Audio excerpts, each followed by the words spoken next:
नमस्कार दोस्तों, आज इस वीडियो के अंदर मैं आपको एक बहुत डिटेल में एक चीज समझाने वाला हूं। Recently honourable supreme court of India के सामने एक बहुत बड़ा मुद्दा सामने आया है। मुद्दा क्या था कि अगर मान लेते कोई सीनियर सिटीजन है, यानी कि एक बूढ़े माँ बाप हैं और उनके अपने बच्चे भी हैं, और बच्चों के द्वारा अपने बूढ़े माँ बाप को, सीनियर सिटीजन्स को कोई भी मेंटेनेंस नहीं दिया जाता है, कोई भी पालन पोषण का जो खर्चा पानी होता है वो नहीं दिया जाता है, तो माँ बाप के पास क्या अधिकार होता है? माँ बाप के पास भी अपना एक अधिकार है, एक कानून है, maintenance and welfare of parents and senior citizen act 2007।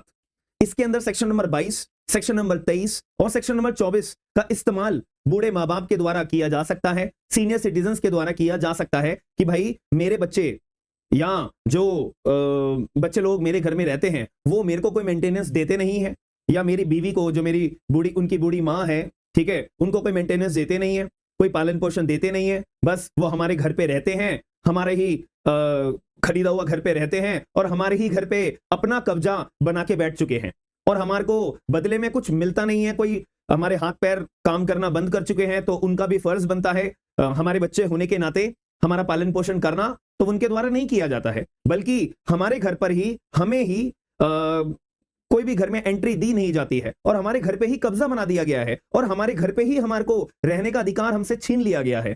तो ऐसे केस में ये वाली अगर सिचुएशन आती है, तो इस केस में बूढ़े माँ बाप के द्वारा या सीनियर सिटीजन के द्वारा क्या अधिकार है?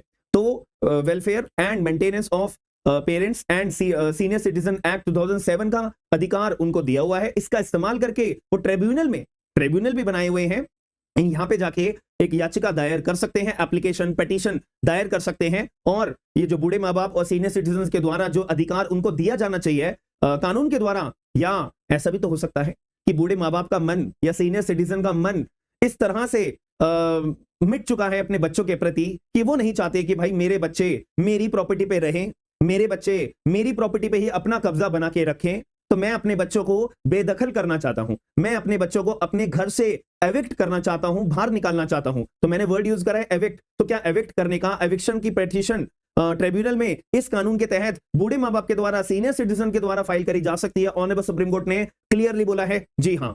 और ट्रिब्यूनल के द्वारा अगर ऑर्डर पास कर दिया जाता है ना एविक्शन का, कि बच्चे लोग आप अपना बोरिया बिस्तर बांधिए और घर को खाली करिए, तो ये ट्रिब्यूनल का ऑर्डर क्या माननीय होगा, वैलिड होगा? बिल्कुल होगा।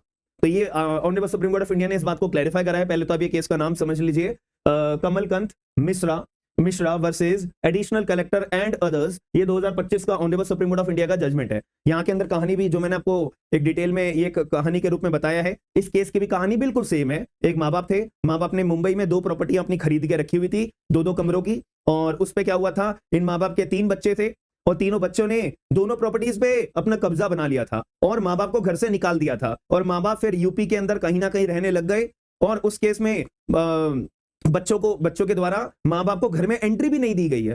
भाई प्रॉपर्टी माँ बाप की, और अधिकार माँ बाप का, रहने का अधिकार माँ बाप का, मेंटेनेंस मांगने का अधिकार माँ बाप का, बच्चों के द्वारा कुछ भी नहीं किया गया है। इस केस में माँ बाप ने अपना सेक्शन 22, 23, 24 ऑफ द मेंटेनेंस, मैं आपको ये मार्क भी कर देता हूं, of the maintenance and welfare of senior citizen act 2007, इस कानून का अपना हेल्प लेते हुए, मदद लेते हुए, सेक्शन नंबर 22 जो बात करता है कि स्टेट गवर्नमेंट आप ऑर्डर करिए, सेक्शन 23 मेंटेनेंस के लिए, सेक्शन 24 एविक्शन के लिए, इस कानून के तहत इन तीनों धाराओं का इस्तेमाल करके ट्रिब्यूनल में माँ बाप के द्वारा अपना केस दायर करा गया। ट्रिब्यूनल ने माना, बिल्कुल सच्ची बात है, और बच्चों को एविक्शन का ऑर्डर पास कर दिया कि बच्चे लोग आप जो है अपना घर से बाहर निकलो, प्लस 3,000 रुपए आपको एज अ मेंटेनेंस के रूप में अपने माँ बाप को देने पड़ेंगे। अब बच्चे लोग ट्रिब्यूनल के ऑर्डर के ऊपर खुश नहीं हुए, और वो गए अपना बॉम्बे हाई कोर्ट ने बोला कि जो ट्रिब्यूनल ने ऑर्डर पास करा है,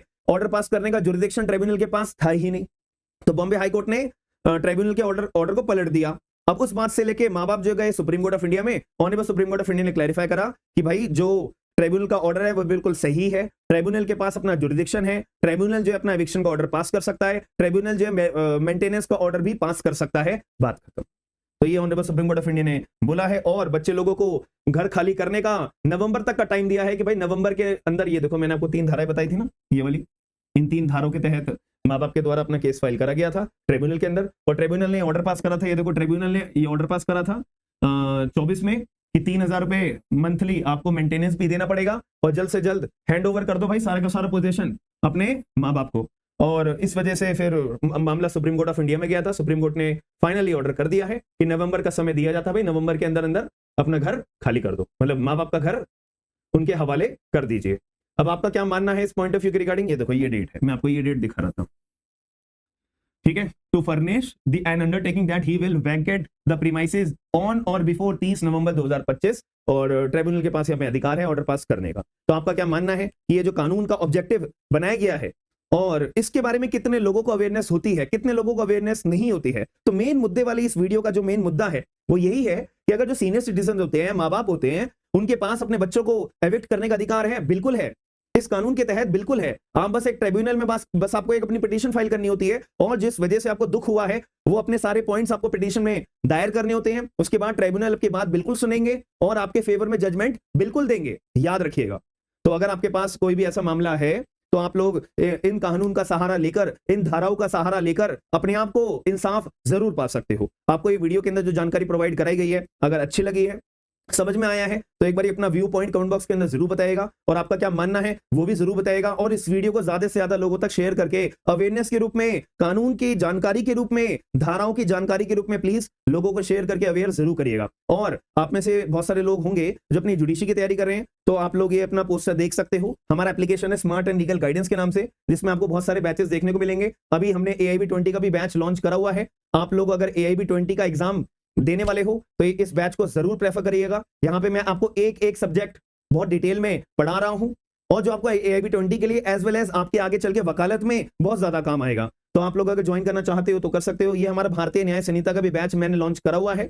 ये रोज हमारी डेली 6 से 7 क्लासेस होती हैं। आप लोग भी ज्वाइन करना चाहते हो, हिंदी एंड इंग्लिश दोनों लैंग्वेजेस में पूरा भारतीय न्याय संहिता आप अगर पढ़ना चाहते हो, मोस्ट वेलकम, आप लोग ज्वाइन कर सकते हो, ठीक है। और वैसे हमारे और भी बैचेस हैं, जैसे कि अगर कॉन्ट्रैक्ट एक्ट आपको पढ़ना है, TP आपको पढ़ना है, पूरा का पूरा फैमिली लॉ जिसमें हिंदू लॉ बहुत डिटेल में है, मुस्लिम लॉ बहुत डिटेल में है, और भारतीय साक्ष्य अधिनियम अगर आपको पढ़ना है, ठीक है। मैं आपको थोड़ा छोटा भी कर देता हूँ, ठीक है। और AIB 20 का भी चल ही रहा है, रात को डेली 9 से 10 क्लास होती है, और भारतीय न्याय संहिता की डेली 6 से 7 क्लास होती है। भारतीय नागरिक सुरक्षा संहिता, ये बैच बहुत ज्यादा डिटेल में है, इसमें 100+ क्लासेस आपको देखने को मिलेंगी, 100 से ज्यादा क्लासेस हैं, ठीक है। तो आप लोग अगर ज्वाइन करना चाहते हो, मोस्ट वेलकम।